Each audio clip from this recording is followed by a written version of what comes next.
റഷ്യയിലെ സെന്റ് പീറ്റേഴ്സ്ബർഗിൽ രണ്ടാം ദിവസത്തിന്റെ പ്രഭാതം. ഹോട്ടലിൽ എന്റെ മുറിയുടെ ജാലകത്തിലൂടെ നോക്കുമ്പോൾ സെന്റ് പീറ്റേഴ്സ്ബർഗിന്റെ തെരുവുകൾ ഇങ്ങനെയാണ് കാണുന്നത്. നേരം പുലർന്നു വരുന്നതേയുള്ളൂ. എന്നാൽ സമയം 8 മണി കഴിഞ്ഞിട്ടുണ്ട്.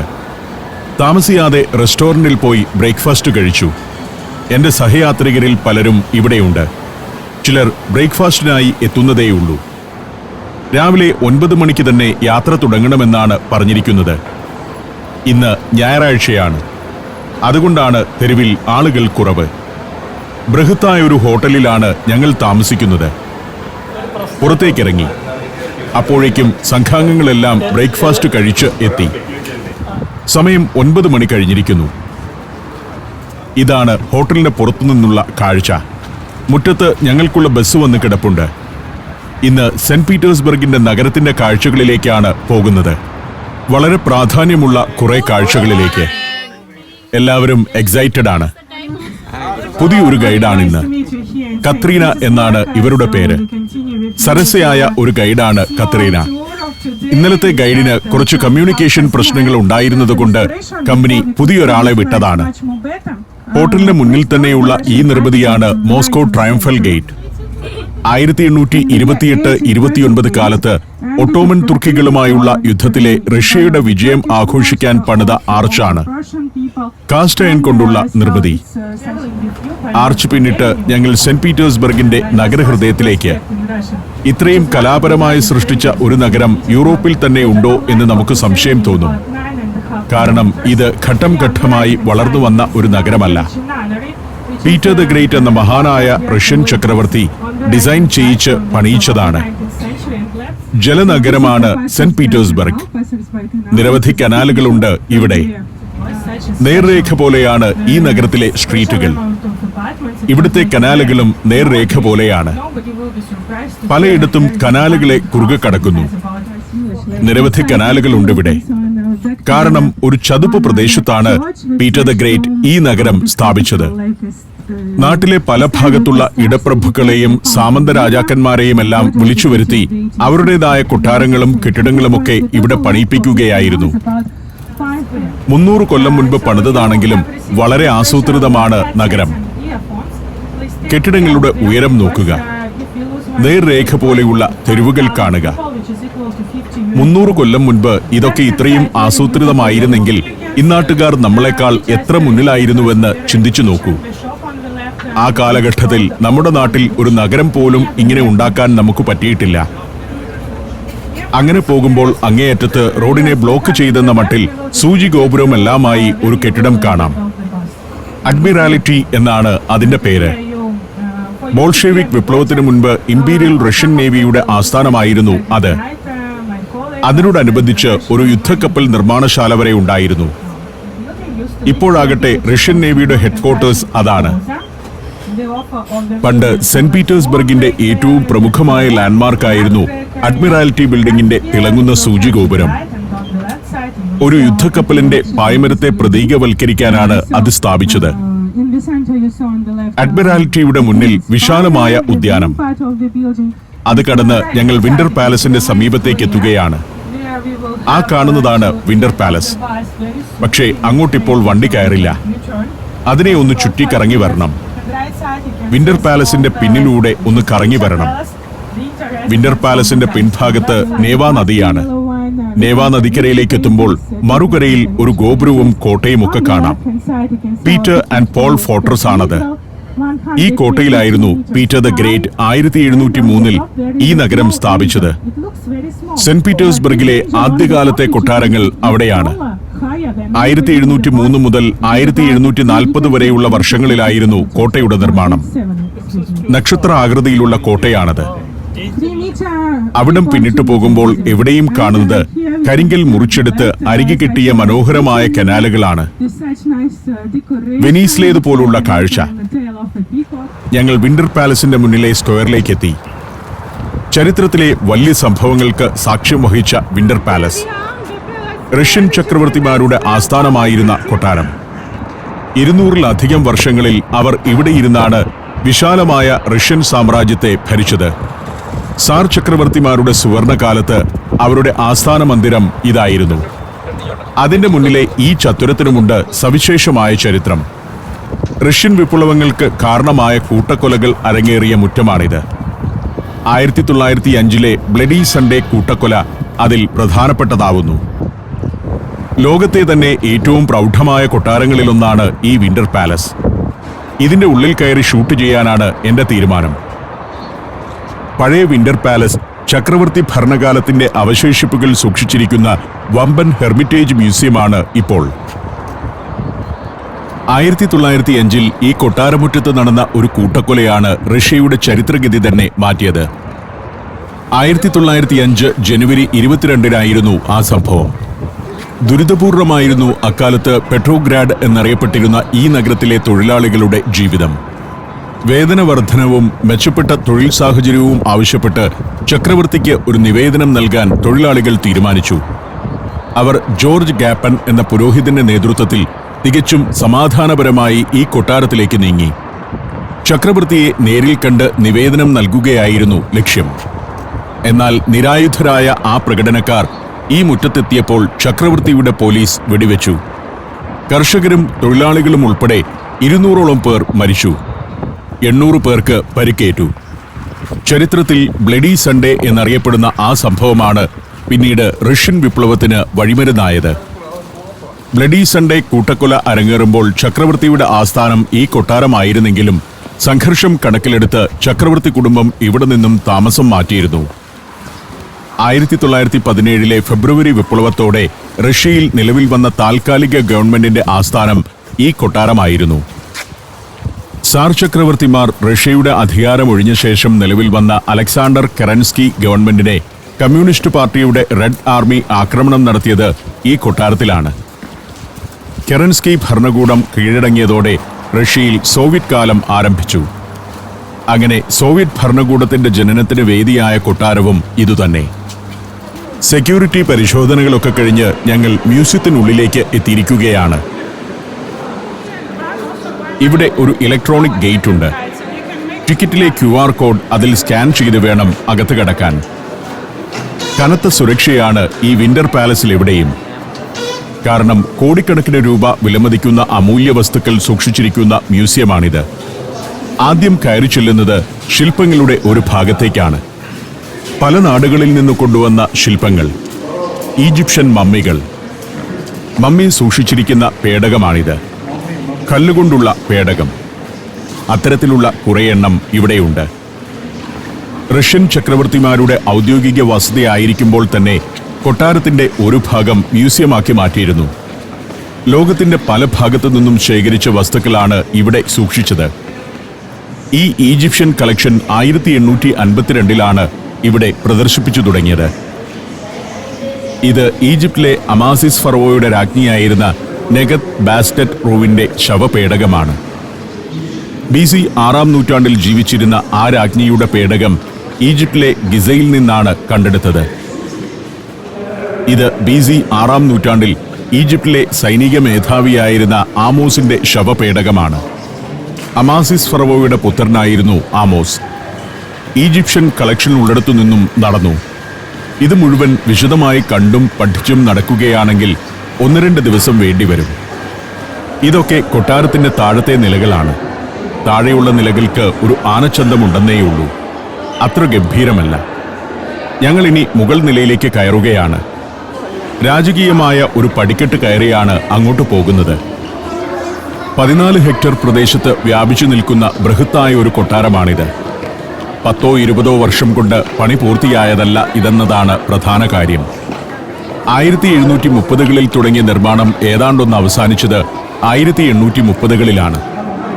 അതായത് 100 വർഷക്കാലം തുടർച്ചയായി ഈ കൊട്ടാരത്തിന്റെ നിർമ്മാണ ജോലികൾ നടന്നുകൊണ്ടിരുന്നു. ചില ദിവസങ്ങളിൽ 4000 തൊഴിലാളികൾ വരെ ഇതിനായി ജോലി ചെയ്തിരുന്നു. ബറോക്ക് ശൈലിയിലാണ് ഇതിന്റെ നിർമ്മാണം. സ്വർണത്തിന്റെ ധാരാളിത്തമാണ് എവിടെയും.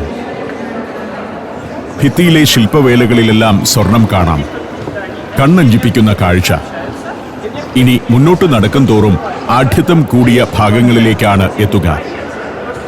പലയിടങ്ങളിലായി പടിക്കെട്ടുകൾ. കൊട്ടാരത്തിലെ പടിക്കെട്ടുകൾ ഇത് നിർമ്മിച്ച കാലത്തെ ഒരു അത്ഭുതമായിരുന്നു. ആകെ 117 സ്റ്റെയർ കേസുകളുണ്ട് ഇവിടെ. ഓരോന്നും ഈ വിധം മനോഹരവുമാണ്. 1886 വാതിലുകളും 1945 ജാലകങ്ങളുമുള്ള അതിബൃഹത്തായ കൊട്ടാരമാണിത്. 180 വർഷക്കാലം സാർ ചക്രവർത്തിമാർ തുടർച്ചയായി വസിച്ച കൊട്ടാരം. അക്കാലത്ത് പ്രൗഢവും വർണ്ണാഭവുമായ നിരവധി രാജകീയ ചടങ്ങുകൾക്ക് കൊട്ടാരം സാക്ഷ്യം വഹിച്ചു. മഞ്ഞുകാലത്ത് കൊട്ടാരത്തിനകം ചൂടാക്കി നിർത്താൻ 400 നെരിപ്പോടുകളാണ് ഉപയോഗിച്ചിരുന്നത്. Germany, Poland, Bosnia and Herzegovina, Kyrgyzstan. സഞ്ചാരം വോള്യം നമ്പർ 19. ഫുൾ HD-യിലുള്ള ഈ അപൂർവ ദൃശ്യയാത്രാ വിവരണ ശേഖരം സ്വന്തമാക്കാൻ സഞ്ചാരം എന്ന് SMS ചെയ്യൂ. ഫോൺ 9995444222. 1000 പേർക്ക് ഒരുമിച്ച് സദ്യ വിളമ്പാൻ കഴിയുന്ന ഡൈനിങ് ഹാളുകൾ വരെ ഈ കൊട്ടാരത്തിലുണ്ട്. 1725 പീറ്റർ ദ ഗ്രേറ്റ് ചക്രവർത്തി മരിക്കുമ്പോഴും ഈ കൊട്ടാരത്തിന്റെ അലങ്കാരപ്പണികളും സൗന്ദര്യവൽക്കരണവും തുടരുകയായിരുന്നു. പീറ്റർ ദ ഗ്രേറ്റിന് ശേഷം അധികാരത്തിലേറിയ പത്നി കാതറീൻ രാജ്ഞി ആ ജോലികൾ തുടർന്നു. ഞങ്ങളിപ്പോൾ ഫീൽഡ് മാർഷൽസ് ഹാളിലേക്കാണ് കയറി വന്നിരിക്കുന്നത്.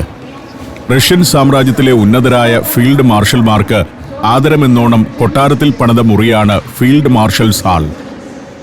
നിക്കോളാസ് ഒന്നാമൻ ചക്രവർത്തി 1833 ഇത്തരമൊരു ഹാൾ നിർമ്മിക്കാൻ ഉത്തരവിട്ടത്.